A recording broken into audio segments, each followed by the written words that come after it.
नमस्कार दोस्तों, आपके साथ मैं विकास कुमावत। आज हम पढ़ने वाले हैं साइंस के मोस्ट इंपोर्टेंट क्वेश्चन का पार्ट 12। ठीक है, इसके पहले हम कई सारे पार्ट देख चुके हैं। आपने अगर वो पार्ट नहीं देखे हैं तो उनको जाकर देखिए, उनमें कई सारे इंपॉर्टेंट क्वेश्चन हमने डिस्कस किए हैं। तो उसी प्रकार आज हम कुछ मोस्ट इंपोर्टेंट क्वेश्चन के बारे में पढ़ेंगे। दोस्तों, आज थोड़ा सा टेक्निकल इशू के कारण थोड़े कम क्वेश्चन हम सोल्व कर पाएंगे, परंतु जब हम कल पढ़ेंगे तो मैं कल और भी ज्यादा आपके सामने क्वेश्चन लेकर आऊंगा। तो दोस्तों, बढ़ते हैं आज हमारे पहले क्वेश्चन की ओर। तो आज का हमारा पहला क्वेश्चन है, मानव त्वचा का रंग किसके द्वारा उत्पादित होता है, यानी इनमें से किसके कारण मानव के त्वचा का रंग होता है। तो वह होता है मेलेनिन। मेलेनिन नामक एक वर्णक होता है जो हमारी त्वचा में पाया जाता है और इसी के कारण हमारी त्वचा का रंग होता है। जैसे कि जो भी कलर हो आपका, वो मेलेनिन के कारण होता है। फिर हमारा आज का नेक्स्ट क्वेश्चन है, रसायन विज्ञान का पिता कौन था? Who was the father of chemistry? ठीक है, तो इनमें से कौन रसायन विज्ञान का पिता था? तो बात करें एंटोनी लेवोसियर की, तो यह थे रसायन विज्ञान के पिता। इन्हें रसायन विज्ञान का जनक कहा जाता है। फिर बात करें अरस्तु की, तो अरस्तु को जीव विज्ञान और जंतु विज्ञान का जनक कहा जाता है। हमारा नेक्स्ट क्वेश्चन है, कौन से पेड़ की छाल एक मसाले के रूप में प्रयोग की जाती है? तो दोस्तों, आपको पता होगा, ये डायग्राम देख के आपको समझ में आ रहा होगा कि इनमें से कौन एक छाल है जिसका उपयोग मसालों के रूप में किया जाता है। तो वह मसाला होता है दालचीनी। दालचीनी का एक पेड़ होता है जो 10 से 15 फीट लंबा होता है और 10 से 15 मीटर ऊंचा होता है। अब फिर बात करें कि यह कहाँ पाया जाता है, तो ये ज्यादातर श्रीलंका और हमारे दक्षिण भारत में यह देखने को मिलता है। फिर बात करें कि यह एक पेड़ की छाल होती है और इसका उपयोग मसाले के रूप में किया जाता है। पुराने जो लोग थे वह इसका उपयोग माउथ फ्रेशनर के रूप में भी किया करते थे, क्योंकि इसका स्वाद खाने में थोड़ा सा मीठा आता है, इसीलिए इसे दालचीनी कहा जाता है। क्योंकि जब इसे दाल में डाला जाता है तो यह दाल में मिठास पैदा करता है, इसीलिए इसे दालचीनी के नाम से जाना जाता है। और इस दालचीनी का वैज्ञानिक नाम होता है सिन्नामोमम जाइलेंसियम। ठीक है दोस्तों, तो आपको ये नाम ध्यान में रखना है। हमारा नेक्स्ट क्वेश्चन है, ना चिपकने वाली रसोई की वस्तुओं पर किसकी कोटिंग की जाती है? तो बात करते हैं कि ना चिपकने वाले रसोई के बर्तन, तो आपने देखे होंगे इस प्रकार से ब्लैक कलर के जो बर्तन आते हैं उन पर टेफ्लॉन की कोटिंग की जाती है। अब ये जो टेफ्लॉन होता है ये क्या होता है कि जलता नहीं है, इस पे खाना नहीं चिपकता है। और जो टेफ्लॉन होता है यह एक कठोर पदार्थ होता है और यह ऊष्मा, अम्ल तथा क्षार का इस पर कोई प्रभाव नहीं पड़ता है और यह विद्युत धारा का कुचालक भी होता है। हमारा नेक्स्ट क्वेश्चन है, रॉकेट किस सिद्धांत पर काम करता है?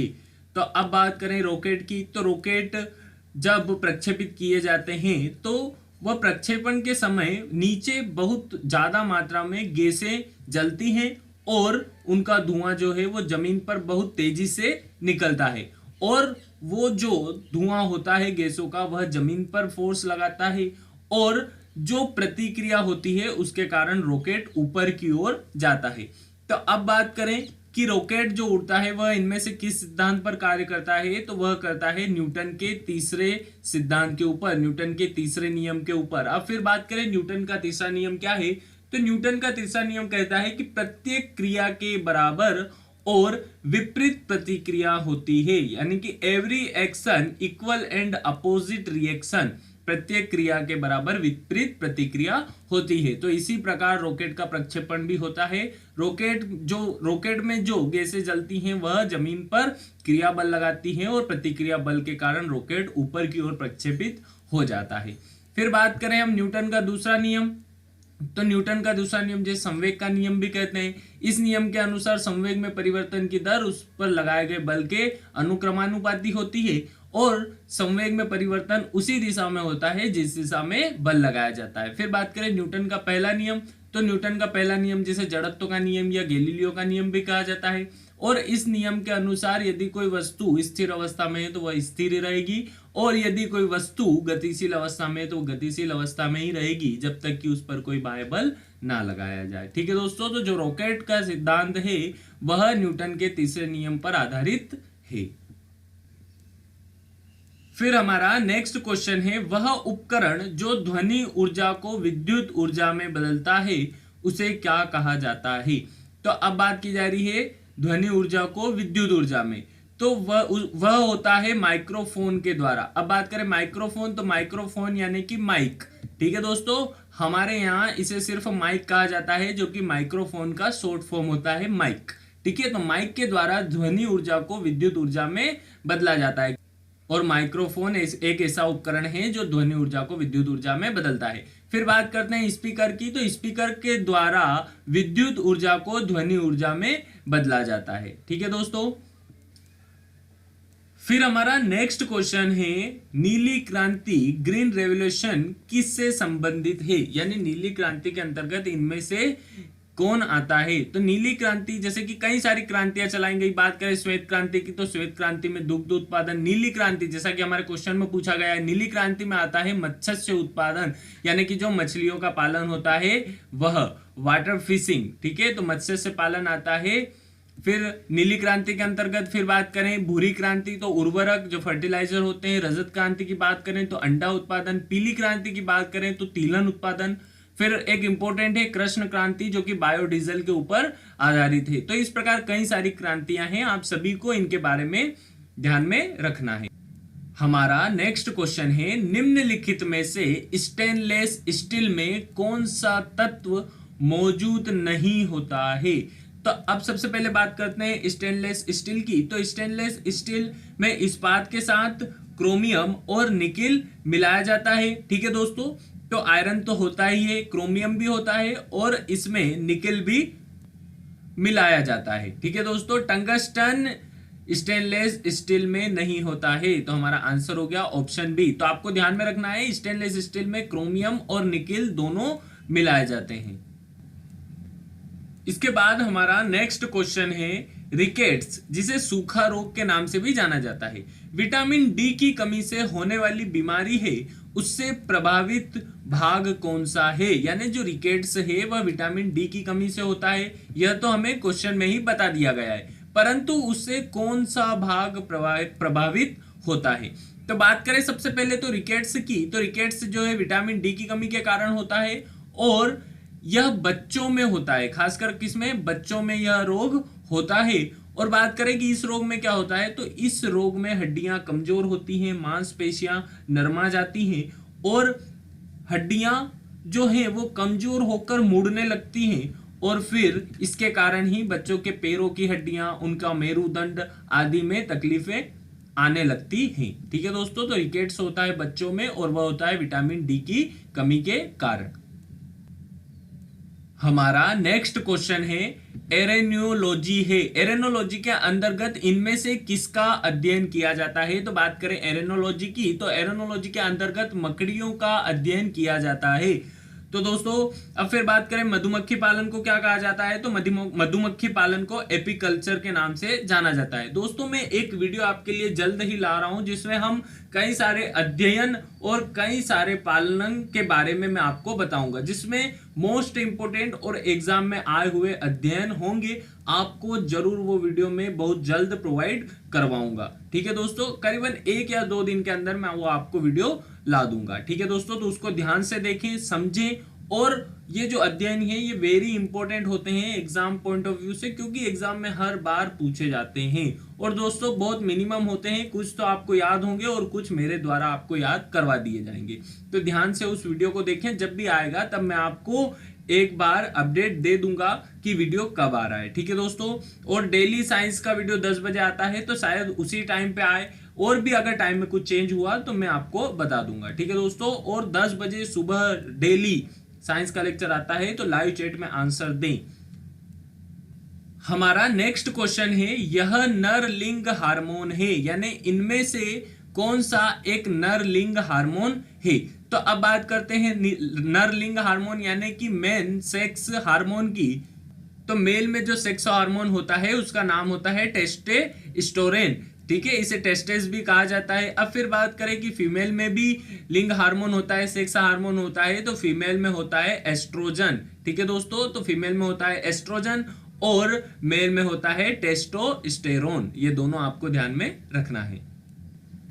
फिर इसके बाद बढ़ते हैं हमारे अगले क्वेश्चन की ओर, और हमारा अगला क्वेश्चन है आयोडीन परीक्षण किसका पता लगाने के लिए प्रयुक्त किया जाता है, यानी आयोडीन परीक्षण के द्वारा हम किसका पता लगा सकते हैं। तो आयोडीन परीक्षण किया जाता है स्टार्च का पता करने के लिए। और फिर बात करें कि स्टार्च तो जो सर ऑप्शन में है ही नहीं, तो स्टार्च एक कार्बोहाइड्रेट होता है और ऑप्शन में हमारे कार्बोहाइड्रेट है, तो हमारा आंसर हो गया ऑप्शन ए, ठीक है। तो आयोडीन का परीक्षण कार्बोहाइड्रेट का पता करने के लिए किया जाता है। और आपसे पूछा जाए कि कौन से कार्बोहाइड्रेट का पता लगाने के लिए आयोडीन परीक्षण किया जाता है, तो वह कार्बोहाइड्रेट होता है स्टार्च।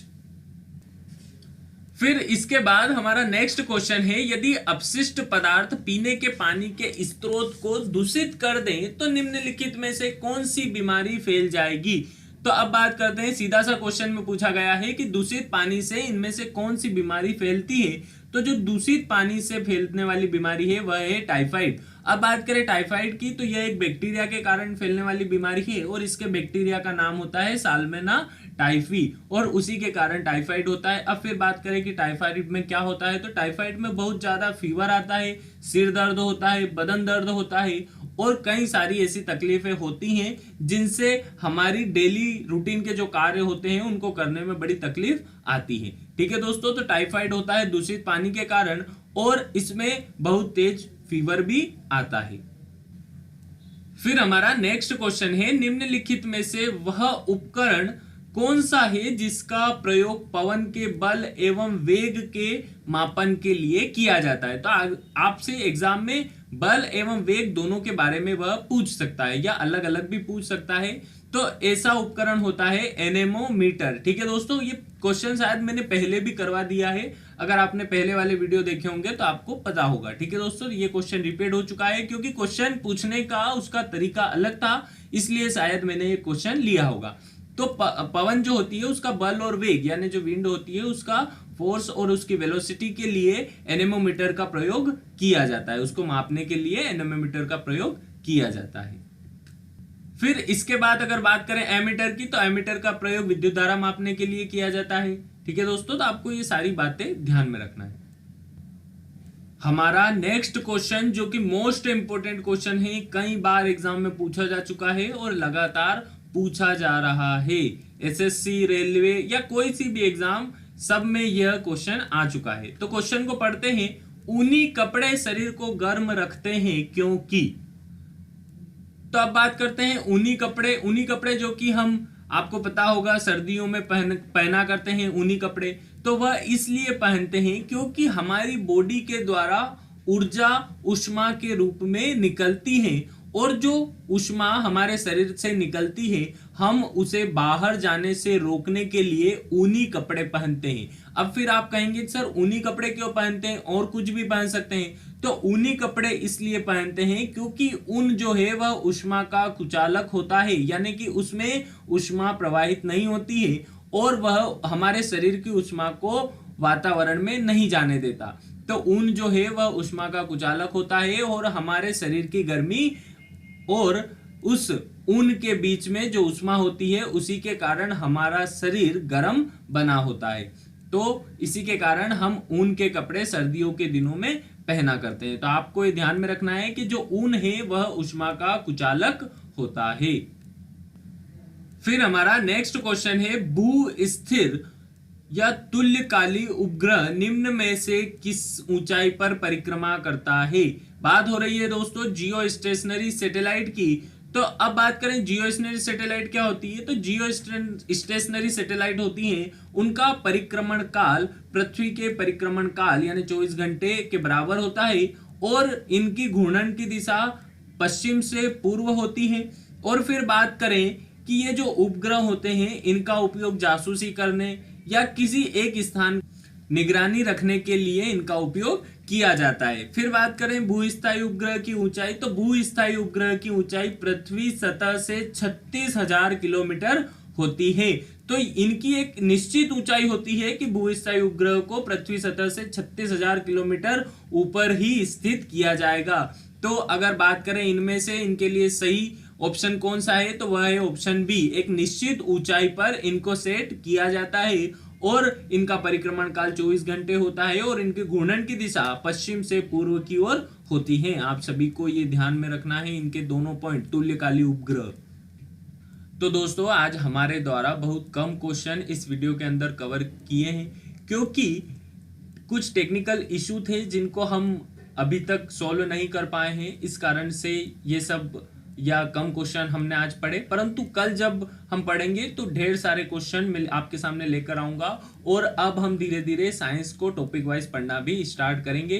तो आप वीडियो को डेली देखें, ठीक है। ये क्वेश्चन भी आपकी एग्जाम के लिए बहुत ज्यादा इंपॉर्टेंट हैं। आप प्रीवियस पेपर उठाकर देख लीजिए, आप ज्यादा से ज्यादा क्वेश्चन बनाएंगे।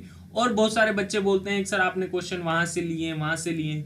मैं क्वेश्चन प्रीवियस कॉन्सेप्ट के ऊपर ही डिपेंड जो क्वेश्चन है उनको ही लेता हूं, जिसके पढ़ने के बाद आप एग्जाम में जो क्वेश्चन आए हैं उनको सोल्व कर पाए। और मेरा तरीका क्वेश्चन सोल्व करवाने का नहीं होता, मेरा कॉन्सेप्ट बताने का तरीका होता है। आपको उस कॉन्सेप्ट के बारे में ज्यादा से ज्यादा जानकारी हो, जिससे आप एग्जाम में जो भी लेवल के क्वेश्चन आए उनको सॉल्व कर सके। ठीक है दोस्तों, अभी तो हम साइंस का सिर्फ बेस स्टार्ट कर रहे हैं। आप जब हमसे पूरा साइंस पढ़ लेंगे तब आप बोलेंगे कि नहीं सर अब एग्जाम में कैसा भी साइंस आ जाए हम सॉल्व कर देंगे। ठीक है दोस्तों, तो मेरे साथ बने रहें और थोड़ा सा धैर्य रखें। ठीक है, सब्र का फल बहुत मीठा होता है, आप सभी को ये बात पता होगी। तो ध्यान रखें और हमेशा वीडियो को देखें और ध्यान से देखें, वीडियो को पूरा देखें, कुछ भी स्किप ना करें, क्योंकि अगर थोड़ा बहुत भी आपका छूट गया तो आपको उसके कारण प्रॉब्लम हो सकती है। इसीलिए वीडियो को पूरा देखें और बड़े ध्यान से देखें। हमारा नेक्स्ट क्वेश्चन है, आतिशबाजी में हरा रंग किसके क्लोराइड लवण के कारण दिखाई देता है?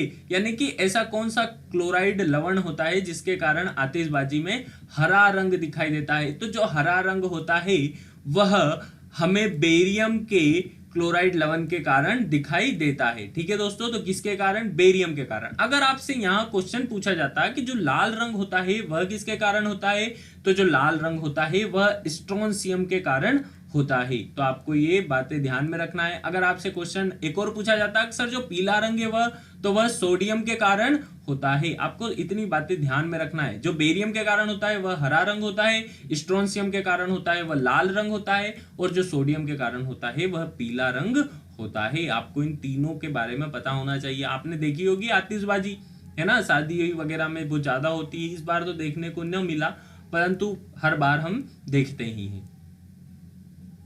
फिर हमारा नेक्स्ट क्वेश्चन है, निम्नलिखित में से किसे स्ट्रेंजर गैस भी कहा जाता है? तो स्ट्रेंजर गैस कहा जाता है जिनोन को। जिनोन को XE के द्वारा रिप्रेजेंट किया जाता है। फिर बात करें जिनोन की, तो जिनोन एक अक्रिय गैस है, शून्य समूह की गैस है। ठीक है, इसे शून्य समूह में रखा गया है। अब फिर बात करें कि कौन कौन सी गैसें हैं जिन्हें शून्य समूह में रखा गया? Argon, neon, xenon, krypton, radon, इन सभी को हीलियम, इन सभी को अक्रिय गैसों के नाम से जाना जाता है। ठीक है, जिनोन का परमाणु क्रमांक होता है 54 और इसका परमाणु भार होता है 131। आप सभी को इसके बारे में ध्यान में रखना है। और जिनोन को XE के द्वारा रिप्रेजेंट किया जाता है, तो जिनोन को स्ट्रेंजर गैस के नाम से भी जाना जाता है। तो दोस्तों आज थोड़ा सा टेक्निकल इशू के कारण वीडियो को यहीं पे खत्म करते हैं। मिलते हैं हम नेक्स्ट वीडियो में और कई सारे क्वेश्चन मैं नेक्स्ट वीडियो में लेकर आऊंगा। तो इस वीडियो को देखें और ध्यान से देखें, कई सारे इंपॉर्टेंट क्वेश्चन के बारे में हमने डिस्कस किया है। तो दोस्तों मिलते हैं नेक्स्ट वीडियो में। अगर वीडियो अच्छा लगा हो तो वीडियो को लाइक करें, अपने दोस्तों के साथ ज्यादा से ज्यादा शेयर करें, और सुबह 10 बजे डेली साइंस का लेक्चर आता है। मिलते हैं दोस्तों नेक्स्ट वीडियो में। जय हिंद, जय भारत।